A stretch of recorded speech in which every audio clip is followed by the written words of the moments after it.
Well, hello and welcome to the Villa Views post-match pint in association with Purity Ale.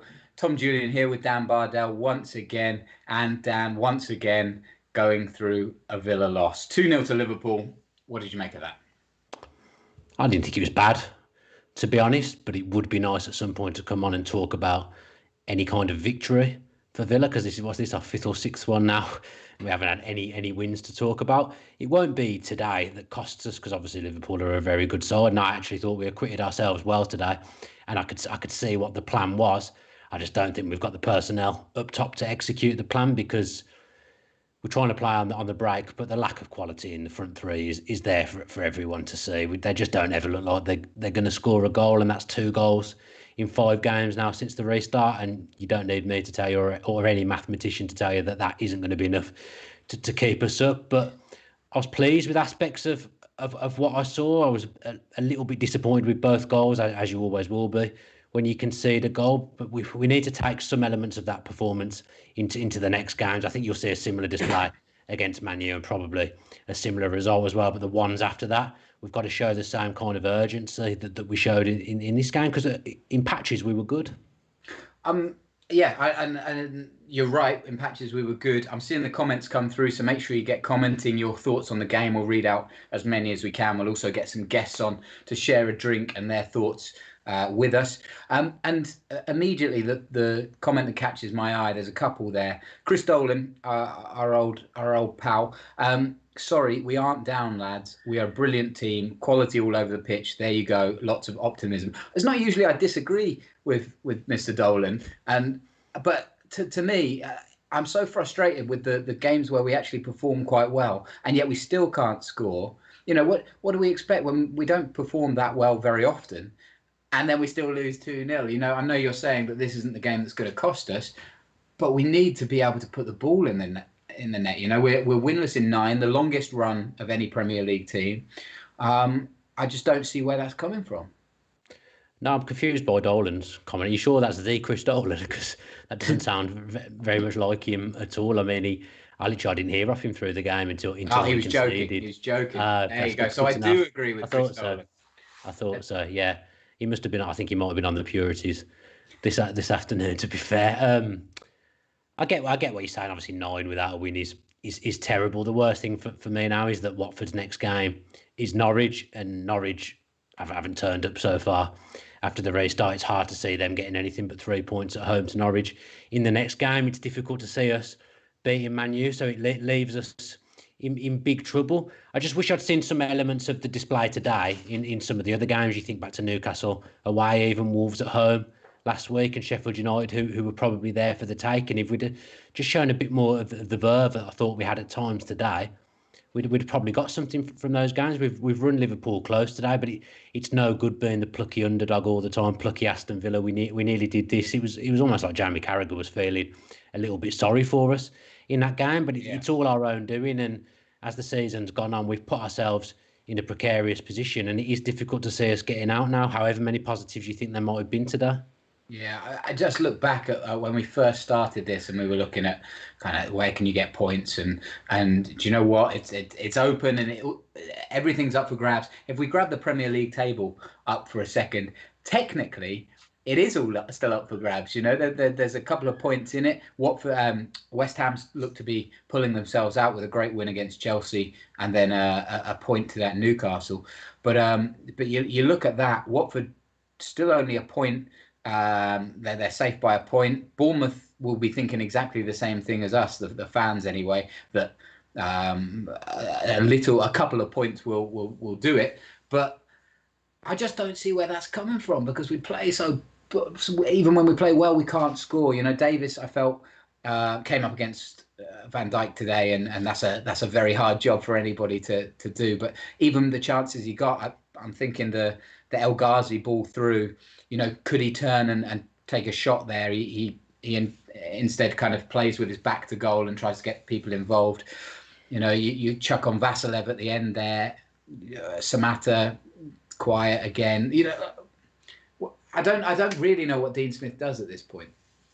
There is not a natural goal scorer at the club, and history will tell you if you haven't got a natural goal scorer, you're going to struggle, and he just hasn't got the options up top. He hasn't got adequate options at all to go and score goals at the moment. Unless Jack pulls something out of his back pocket, then we aren't going to score a goal. And as well as I thought we did today, I again never really felt like we were going to score. I was never really off my seat. There was good performances, but they're coming further up the pitch with Louise, and I thought McGinn in the first half in particular looked a bit more like his old self. But there just isn't the goals in the team. You've got Trezeguet toiling on the wing. For me, he's not really shown that he's good enough. It's not his fault. He's picked, but there's just a severe lack of quality there. El Ghazi in patches shows that I think he's a good player, but again, it's too fleeting.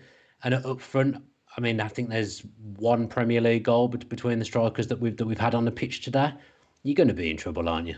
Yeah. Stephen Adams says recruitment for strikers has been shocking. Let's be honest. Chris Ballard, Davis holds the ball up well but never shoots. Why don't we give the young lad a go? Stiffy Pig Smell. Right now. Do you boys think Jack has checked out, or is it just frustration? What do you reckon?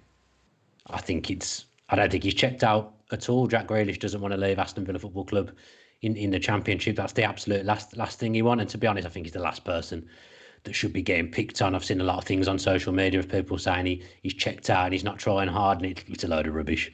To be honest, he's working as hard as anyone out there, but as a team, we aren't good enough. You can't ask him to carry us every single game because it isn't going to happen. He gets the ball, and sometimes you can tell he thinks, I ain't got anything to pass to here, so I may as well go on my own, and he ends up doing too much. There just isn't the quality around him. If we had more people like Jack Grealish, we wouldn't be down the bottom of the league. So I think to have a go at him is an absolute farce, to be honest. I totally agree with you. All right, let's get our first guest in then. We tried to get him on a couple of weeks ago, so let's hope that this goes better than that time. Introducing Mr. Ty Bracey. Ty, last time I think we could hear each other all right, but nobody else could. How are you, first of all? And then after that, what did you make of that game? Well, first and foremost, can you hear me? Yes. We can hear you. Fantastic. Up until half time, I had no nerves. I went into the game thinking, nothing, not expecting anything at all. But, Liverpool weren't the Liverpool that are winning the league today, and they weren't against Man City either. They took the foot off the gas a little bit. But I think defensively, the first half, we were brilliant. I think we should give ourselves some credit for the first half, because I thought we were class in the first half.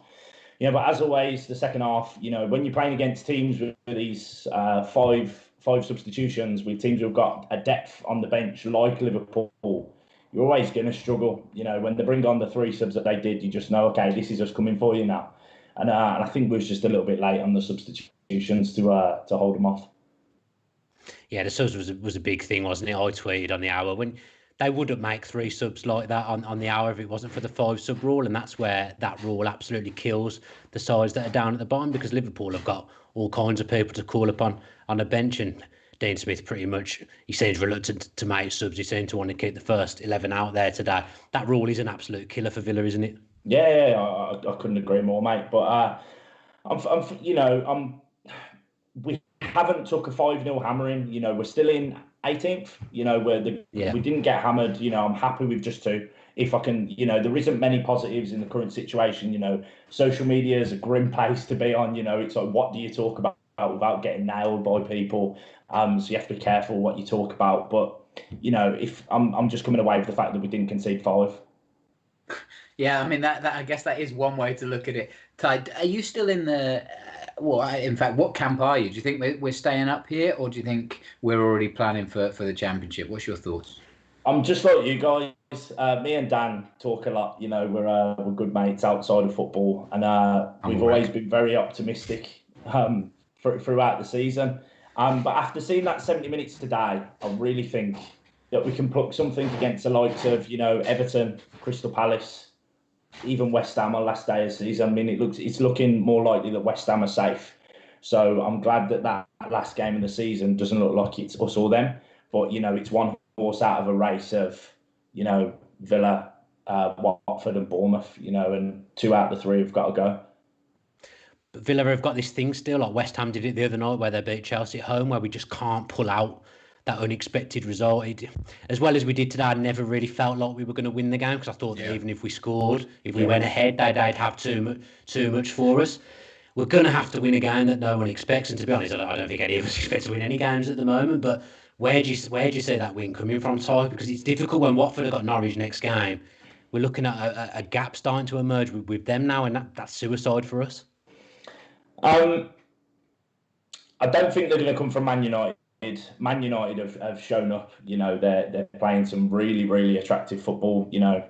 So I don't think we're going to get anything from Man United. I think if we are going to get something, last game of the season, possibility, Palace and Everton are the only two I can see. And if Arsenal, they have wobbly days here, there and everywhere. They're only really, they're not doing too well at the minute. So I'm not going to say Arsenal, but I'm going to say, I think if we're going to get points from anywhere, mate, I think it's going to be West Ham, Palace, Everton. I think they're the three where I can say, okay, let's aim for at least a point here. I think so too. You look at Manchester United now, who are starting to roll really, and Fernandes has been brilliant for them and continues to be so after the break. It's a real struggle for me. To take it a slightly different way, Neelan got dropped today. Smith said ironically that it was Neelan's drops that caused him to look for Reina instead. Do you think we now see Reina for the rest of the season, or do you think or Neelan wins his place back at some point? I think he's butterfingers, flubber gloves, whatever you want to call them. People have different terms for them. I call it flubber gloves. I think with Reina, it's not just that he's a better goalkeeper. I think Nyland lacks confidence, and I think that's where these ball juggling skills are happening, and he's dropping the ball here and there. But Reina, it has the experience and the leadership, and I think we need a leader from the back, and I think that's why we brought him in when Heaton got injured, because that's the difference between him and Nyland. I don't think that there's a massive amount between them in terms of capability of who's better in goal, but he has the leadership and the experience from the back, and the back four need that leadership, and it needs echoing up the field, and I think that's the only way. I think we should keep him in goal for the rest of the season. Yeah, I think you'll probably see him, to be honest. Thanks for coming and joining us today, Ty. It's been great to talk to you. And I know you like me. You like to be positive. It's very difficult at the moment, but fingers crossed you'll have a reason to be positive soon. Thanks for having me on, boys. Up the Villa. Cheers, man. Cheers, Ty. Dan, you reckon then that Reina keeps the gloves for the remainder of the games? What about any other positions that you see changing? Is there anything that Smith can do, roll a dice on, to see a little bit of change in form, or do you think he sticks with his core? I think he'll stick with that core today. I think there'll be the odd change here and there. Connor will come in for the odd game. Maybe you'll see a change at right back if he thinks Gilbert's up to full fitness, although you can't argue that we do look more solid with Konsa forming part of that back four and playing right back, albeit I think we lose something going forward. I think you'll see minimal changes from this point. I think he's earmarked Davis as the striker at the moment, although maybe for the odd game you might see Samatta, but the games are running out. That's the problem here. The games are running out, and we still haven't won one since we've come back, and it's just so difficult to see us coming out of that bottom three at the moment. Yeah. I'm seeing Kurt on the comments saying Villa are staying up, keep the faith, UTV. I mean, it feels like that's on this thread that I see every week, Dan, that's a diminishing number that are able to kind of keep that confidence. I just think that the fans are losing patience. We're obviously losing the time to get points as well. We're seeing comments in here as well on the striker kind of situation. Vasilev should start, give him a whirl. But I mean, that's a complete unknown, isn't it? That I guess the other argument is we know what we have already in Davis and Samatta, and it hasn't worked. Why not try the unknown? But I mean, it's a bit of a gamble at this stage with a point in it. It just won't happen. Someone who's never made a start in their professional career isn't going to come and end the season when Villa need to stay up. It just isn't going to happen. It's a lot of pressure for a kid like that to lead the line, and I see no way in which Villa do that, and Dean Smith decides to do that, I'm afraid. Yeah. Douglas Luiz is a player that we talked about, and again, I thought he looked really lively good today. there was a nice moment where I thought we were Premier League champions with El Ghazi and Douglas Luiz on the two-time flick. I thought that was very smart. Douglas Luiz, he can't do it on his own though. That's an interesting switcheroo that we haven't said before. Douglas Luiz is actually the one that's trying to pull this team to safety.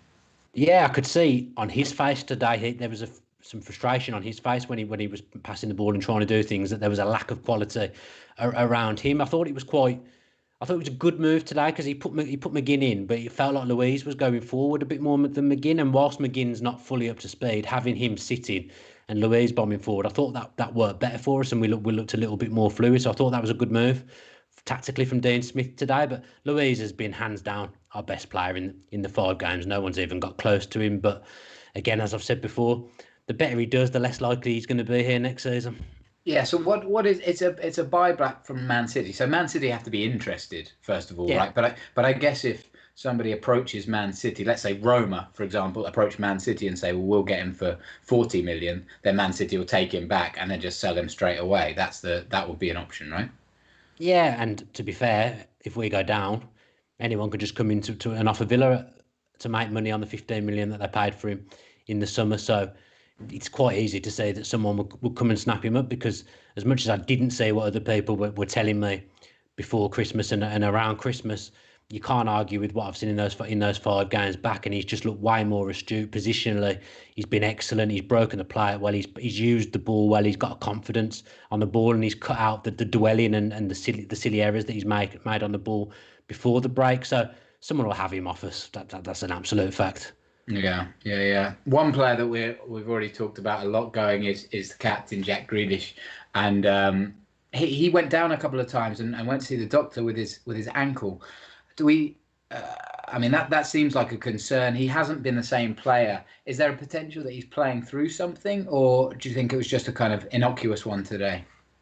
I think he just took a knock in the first half and struggled to get rid of it, but he still played 90 plus minutes for us today, so I wouldn't think that that's anything to massively worry about at the moment. Yeah, I feel like Smith might be in a position where he doesn't want to take Jack Grealish, even if he's at kind of 70-80%, doesn't want to take him off for the exact reason you mentioned earlier, the fact that he is the one that feels like he could spark something, but we just haven't seen it.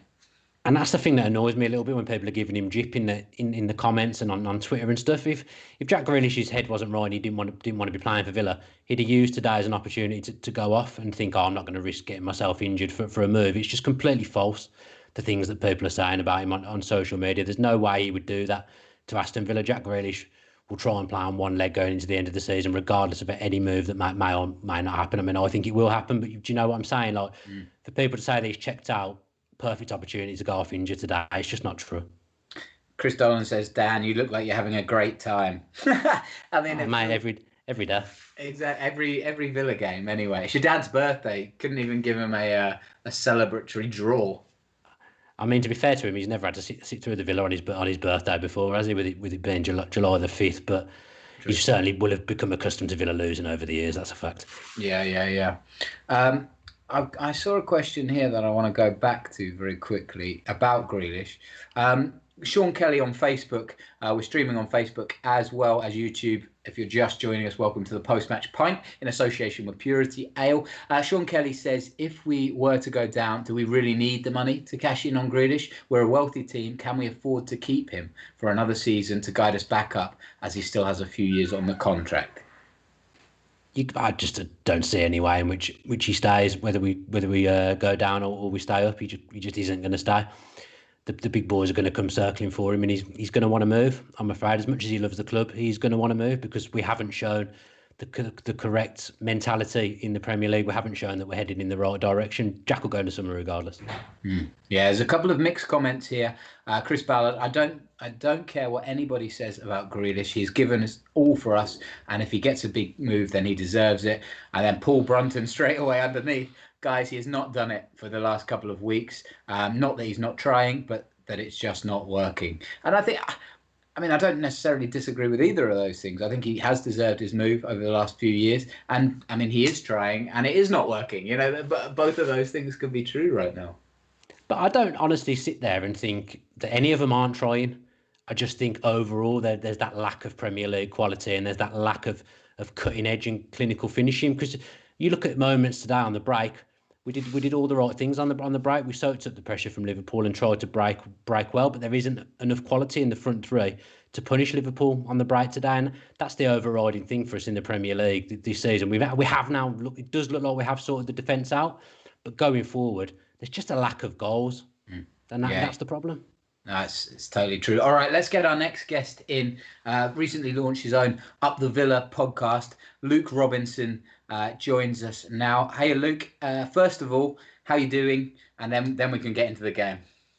All right, guys. So yeah, I'm great. I thought, like we've done so far this coming back, we started the first half really well. The shape looked great. Defensively, we looked better, more compact. And I thought we looked like for the first time that we had an actual plan, which was really good, and we started to implement it well, and we contained Liverpool. And like Dan's alluded to, I just felt that the 5 subs, when you're bringing on the likes of Henderson and Firmino, they're going to change games, and that's what we don't have, which is, a worry and a problem moving forward.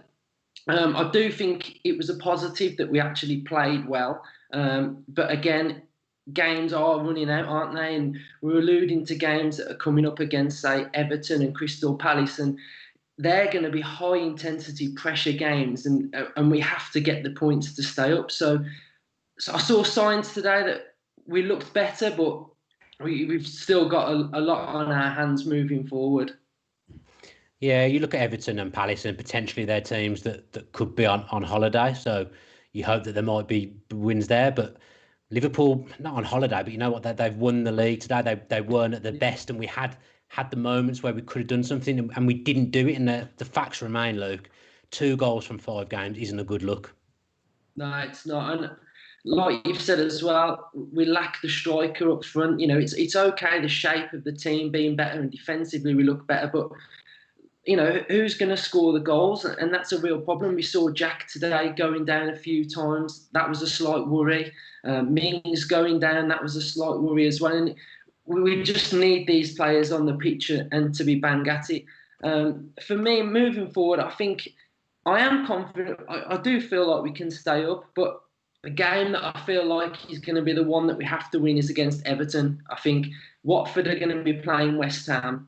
That's going to be a game where we're either going to have to make up ground with something to play for against Arsenal and West Ham, or it's a game that we can, try and get points on Watford, basically. So I'm looking at that Everton game as totally a must win at the minute.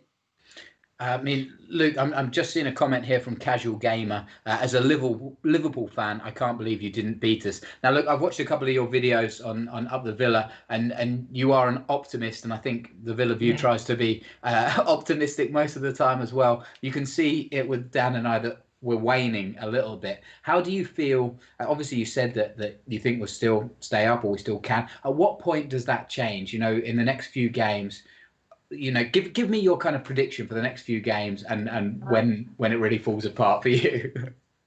I think if we are still in touch after the United game, going into the Palace game, I'll still be believing that we can stay up. If it starts to get away from us after the Palace game, I just think we're going to have too much to do.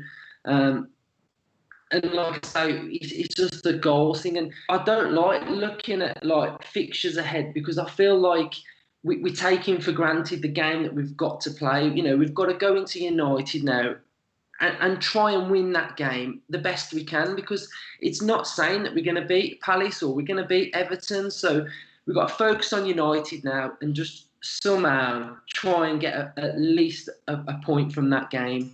I'll believe until the points say we can't do it, but let's focus on United now and try and get something from that game. Well, thanks ever so much for coming on and talking to us, Luke, and keep up the good work with your podcast as well. And hopefully you'll do better at trying to stay positive than I have done so far since the restart. Speak to you soon. Up the Cheers, Villa. mate. Cheers, mate. Yeah, I just saw a comment here from King81. I can't verify this, but I don't necessarily doubt it's true. Since Wesley went off injured in January, our strikers have scored 1 goal between them. Is that? That will be correct, I would have thought, because Samatta's scored 1 Premier League goal, so that makes sense. Yeah. I mean, I'm just doing things, like thinking of things as people are saying stuff on this show. Obviously, it's live and it's quite fluid, and obviously I haven't got the information in front of me now, so what I'm about to say could be completely false. But we're playing Man U next. Watford, let's say that they beat Norwich and we lose. That's 4 points off Watford, and the games will be running out. So it's just such a struggle to see that we will stay up. Will that be 4 points off Watford with 4 games left? After that point, yeah, something like that. Yeah, I mean, again, it's just not good, is it? It's not good. I can't. Yeah, I just can't see it unless we're going to then go and win the last 4 games, which doesn't feel a very Villa thing to do the way the season's gone so far. Do you know what I mean? After the next set of games, we could be 4 points off 17th. Yeah, I just think it's going to be too hard. We needed to pick up some kind of result. We're 5 games in now to the restart, and we haven't won a game. If you'd have said that to anyone, any Villa fan, even the most optimistic of Villa fans, before it all kicked off again, everyone would have said, "Oh, well, we're going to be down then." Yeah, because the games are just running out. Halfway through, 0 wins, 2 goals. I can't see it. Oh, you've brought me down. We need I can't do it. I can't lie. We need Mike Pearson back. He's the only one that cheers us up at this point. It should be said, a little note there that there's been some fixture date changes. The Everton game, I think, is now Thursday night, and the Arsenal game, Thursday 16th of July, at 6 p.m. in the UK, and then the Arsenal game is Tuesday 21st of July. The time for that is actually 8:15 in the UK. It's gonna be a late one for me. That one, I'm gonna have to stay up way past my bedtime. But if things are still even salvageable at that point. George Harrison, love to get your. I assume it's not George Harrison from the Beatles. Love to know your. I love to know your guys' thoughts on Dean Smith. Personally, I want to see him at Villa Park next season, no matter what division we're in. I mean, Dan, Dean Smith is always the topic of conversation, and I think rightly so. We've always been pro Smith. There are lots of people, and again, the percentage, I guess, of Smith out is probably continuing to increase. But to me, I'm still Smith in. I still want to see what he does next year, no matter what division we're in. I come back to the squad, and it fundamentally is not good enough. There's not enough options there, and it's always very difficult when you come up, and it's always very difficult when you come up through the playoffs as well. I understand why we did the business in the way that we did it in the summer, but it hasn't worked.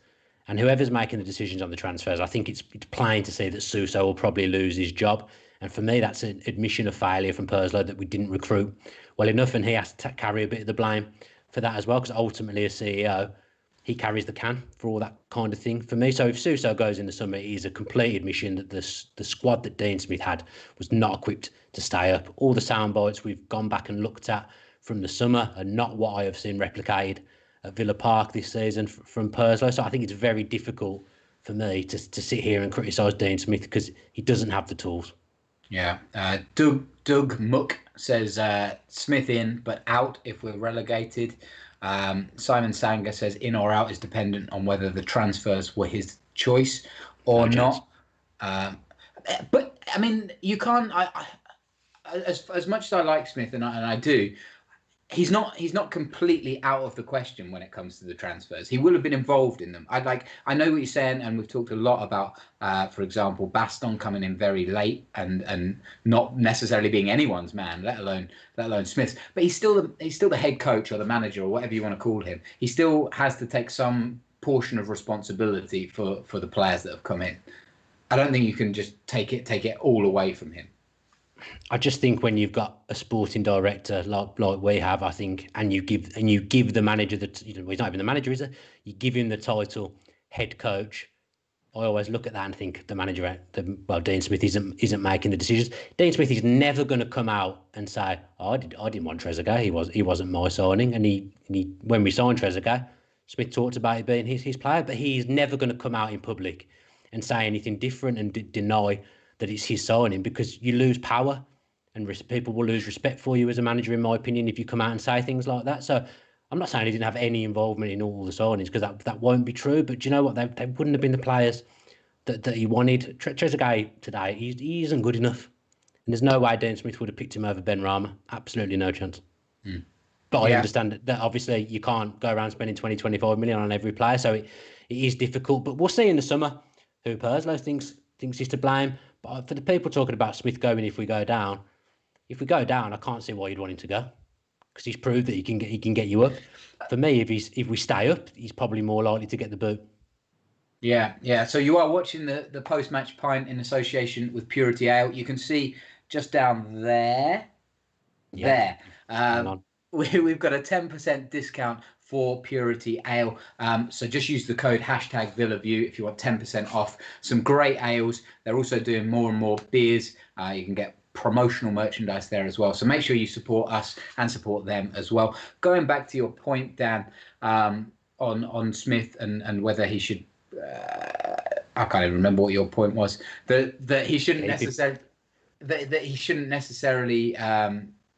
He was good in the Championship. I think that's what your point was, that we'd seen that body of work. But a lot of the comments have been that Smith wasn't good enough without Grealish. You know, Grealish was the kind of catalyst that really drove that. And so how much of it was down to Smith? And I guess another comparison would be the Benitez-Gerrard comparison. When you've got that talismanic player, you know, how much does the head coach affect that instead? But Jack wasn't the only one that was playing well. He was the catalyst to getting us on that run. But you can't say Jack did it all on his own. That's very unfair on people like Tammy Abraham, John McGinn, even someone like Glenn Whelan, who was having good games for us in the Championship. Twanzebe and Mings were a good partnership. He got the balance of the team right, Smith, on that run. We had a good team. Everyone knew their jobs. Everyone knew what they were doing. He hasn't got those tools in the Premier League. I still think the team that we went up with is better than the team that we have now, easily. Andy Brogan says Smith has to go, lads. Sorry, I can't give him any sympathy or credit for this season. I mean, it's been a long road. I don't think anybody's arguing with that, and I don't necessarily think that it's an unfair, shout to say Smith out. I think when you're in this position and you're playing like bad football, essentially, I think that's a totally fair position. My argument to that would be, who do you want in? Do you want this to be a long-term thing? Can we come back stronger next year? I think that's the real question at the end. If we go down, do we have a team that's good enough to get us back up? And that following year, would we be a team that then kicks on and finishes 15th? That I think that's the big question. If you can see Smith doing that, then he's the right man for the job. But right, people are presuming, if people who want Smith gone, I'm presuming they want a firefighter to come in for the last 5 games and try and keep us up, someone like Allardyce.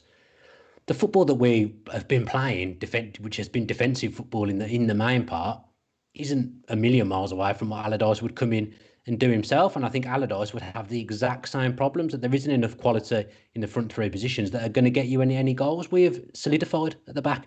That has happened. You could argue Dean Smith has changed his tactics completely to suit that mould of what people would want to come in if Smith went. But the fundamental facts are there is not a goal scorer at the football club. The same problems would happen whoever came in now. So for me, it's a pointless change. I wonder if Allardyce would even take it. No, he wouldn't. He's a savvy operator, isn't it? He's not going to jump into a sinking ship, if you like. And he'll have 5 games left. Yeah, and he'll have assessed the squad and gone, maybe not this one. Maybe I'll wait till next year. He doesn't want a relegation on his CV, does he? He's got a great CV. I remember doing a piece when I was trying to break into the journalism game about Allardyce. Still trying. Still trying, yeah.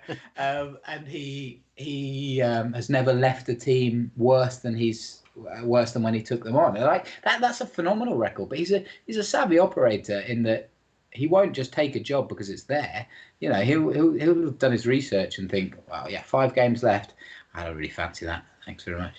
I think it's quite disrespectful at this stage as well to be talking, for us to even be talking about people coming in, because it isn't going to happen. But what I would love to know is, in people writing in the chats and the comments and whatever now, who they think would come in now If people want Dean Smith out, I'd love to see who they think would come in and take that job on now. Because let me tell you, it'd be no one of any substance. And if anyone says Pochettino, I'm gonna leave the call. Well, that's good because we're going to get our next guest in anyway. And he's been a long-time contributor or an attempted contributor to the Villa View. Hoppo Ben, the king or maybe joker of all chance. Hopefully we'll see him anytime soon.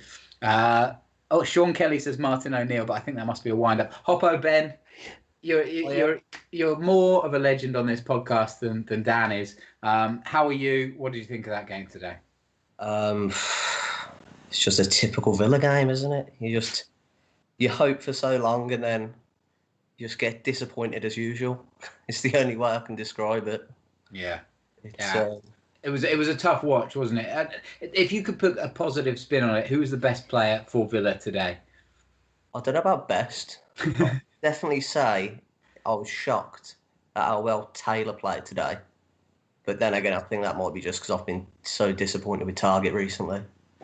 But he seemed to be.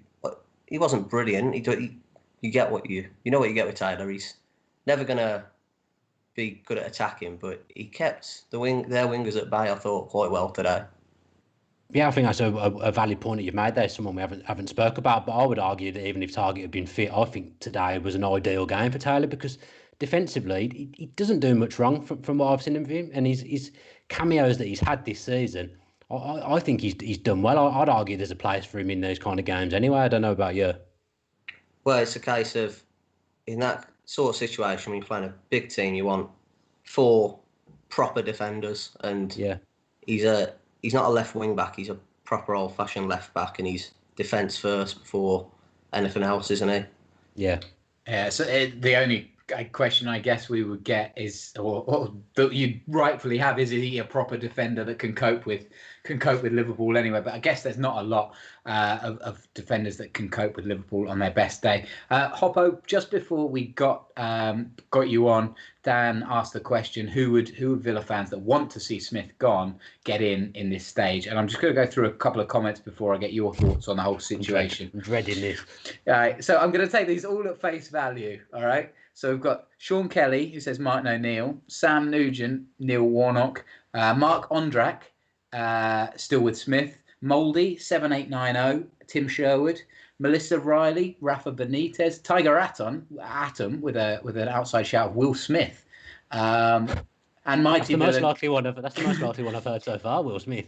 Mighty Villain says Poch in just to get rid of you, I think. Fair.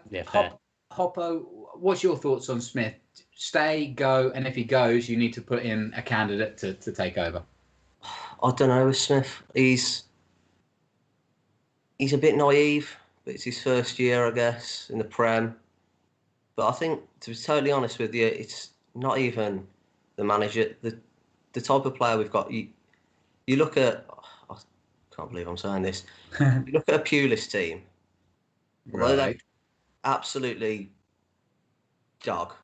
They used to have some in that team. You'd always have grafters, proper grafters. They'd blood and thunder, and that's when you're in a relegation scrap, which we are.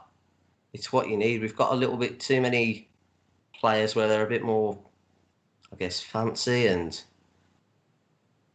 got a bit of chip on their shoulder when they don't do the dirty work as much as they need to in this sort of situation. Yeah, but we're looking at this, and we've got 5 games. It's not like Pulis can bring in a squad of Robert Hoots. I'm not saying get Pulis in, but yeah, I'm just saying it's the type of play you need. I think the worst comment I've seen here is Tom Plays. He says Dan Bardell should be appointed. Terrible choice. I mean, if you're going to pick someone from the podcast, you had 2 choices and you got the wrong one. You're more of a CEO, though, Tom. I don't think you'll be coming in as a manager. The players wouldn't respect you. Sporting director, I see. Yeah, that's where you come in with your Bundesliga contacts. Well, you're talking about the relegation battle, Ben, and there's a couple of things, key ingredients missing for me for a team that's in the relegation battle. And these are 2 things for me that we just do not have. That's physicality. We don't have any pace to play on the break at all. They tried to today, but they just... Yeah, but there's no pace, is there? And when we do get in behind, there's a severe lack of quality that isn't going to do any damage. Do you think, are you saying that we just didn't recruit the right kind of players in the summer for a relegation battle? Is that what you're saying? Partly, yeah, definitely. I think. Well, you heard Purslow at the start of the season. He's going, "We're not here to make up the numbers. And Smith, we're gonna try and win every game and giving it all that." And it was a bit naive, I guess, is the best word. You've got to remember, we come up for we're about fifth, fourth, Fifth we were, yeah. And we got up because of a brilliant run, but most of that year we were average Championship team. We weren't gonna be amazing as much as we dreamt of it, and I think everybody brought into it. I don't think there's not a single person who went, "Oh, we're going to be scrapping. We're going to go for it this year." And it's just a little bit of, I think it's naiveness is the best word. Yeah. Especially with the signings, we thought we'd get all these European players in, and we needed some Premier League experience. I've just seen a comment I think was just there to wind me up. Cash says losing Wesley was massive, very underrated. To me, that is absolute revisionist history. What did he have? 5 goals in the first half? I mean, I know we've only scored 1. I think he was 6. All right, fair play. Respect to Wesley for getting 6. No, but I think it's fair, because if you think he got 6 goals in the first half of the season, if you're going to presume he's going to carry on at the same ratio, 12 goals would have been massive for us from a striker. I don't think you can argue with that, Tom. I don't think you can say that it's just going to be 12 goals. Wesley wasn't that kind of player. I mean, let's put it. Hoppo, Ben, you can be the judge and the jury here. Wesley, what did you make of him? And with him, since the restart, do you think he would have made that difference? Obviously watching Villa down Villa Park, I watched him, and I always, because I go with my mate, always said his trouble is he needs to play in a 2. He needs a big man with a little man. That's what he was doing in Belgium. He was the big man feeding the other fella. And you can tell by the way he plays, he's not a number 9, I guess. He's not a poacher by any means. So no. I always think he was just never in the right system. I think he could be good if you have 2 up top, but that's sitting on the fence to me. I feel like both sides have been acquitted. The best way I can say it, he's like a bit of a better version of Keenan, but Keenan ain't going to score. As much as everybody likes him, he can hold up a ball.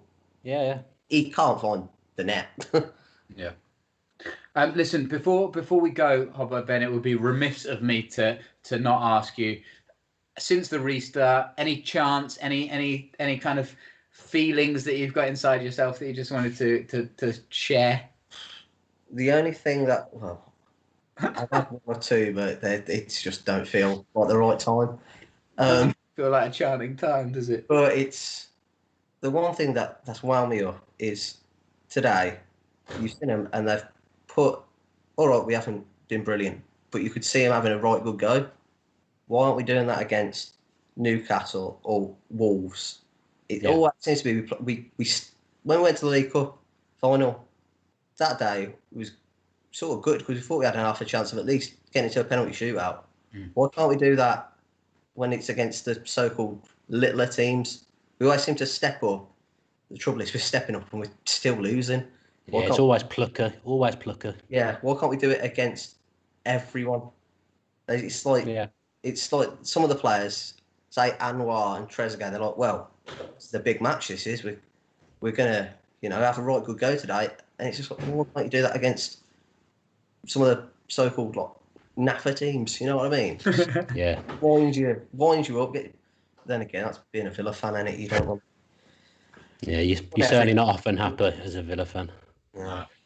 Thanks ever so much for joining us, mate. It's been really good to talk to you and put a face to you, because obviously you've been commenting on our stuff for years, and I only know what you look like from your Twitter profile picture. So it's been good to talk to you, pal.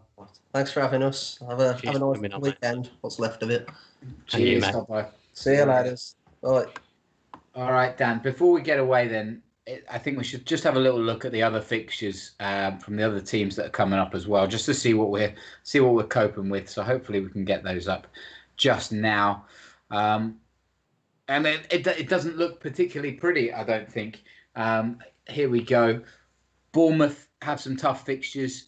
Spurs, Leicester, Man City. They are banging trouble. And the other one that really now we look at is Watford, Norwich, Newcastle. So both, and then West Ham.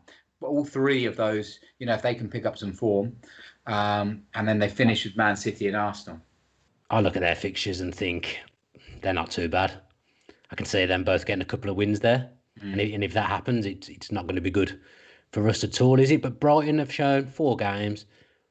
They haven't reinvented the wheel in what they're doing, but they've got a couple of wins over the line. Obviously, one of them is Norwich. But you know what I mean? They've just come back and got the job done. And it's something I think we had the opportunity to do in some of the earlier games with the teams that we were playing, and we didn't do it. So as I said earlier, today won't be what costs us. It's what's gone before that in the 4 games before, in my opinion. Yeah. No, I agree. All right, let's call it a day there. If this is the first time that you've tuned into the Villa View and you're just kind of discovering what we're about and this weird setup, I'd urge you to subscribe, have a look at some of our other content. We've got some long-form interviews with the likes of Stan Petrov. We did our live shows as well, which are up there. So make sure you hit the subscribe button. We'd really appreciate that. And we're doing these post-match pints every game, after every game rather, in association with Purity Ale. So make sure that you visit the Purity Ale website, use the discount #VillaView for 10% off your next order. That supports us, it supports Purity obviously, and it helps us to be able to continue this content throughout the end of the season and as we look ahead to next year as well. Dan, we'll be back on Tuesday for the Luke Live Lounge in association with Luke Roper, which again, we'll put ourselves through the mill talking about all the best things that have happened in the last week, which don't amount to too much. But, you know, I always enjoy talking to you. It feels bad that we still aren't able to speak about a positive result. No, I think I'm looking forward to Tuesday now. I think there's a good discussion point on Wesley to be had. I'd like to go into more detail. So let's do that on Tuesday. I can see the fire back in your eyes. That's what I've been searching for. Wesley was the answer. I want to try and win something. Maybe I can win that debate instead of Villa winning a football match. Well, let's see. All right. Well, let's sign off here then. Another disappointing result, maybe a slight performance improvement, but a disappointing result nonetheless. We'll be back with the post-match pint after the Manchester United game on Thursday. But join us on Tuesday for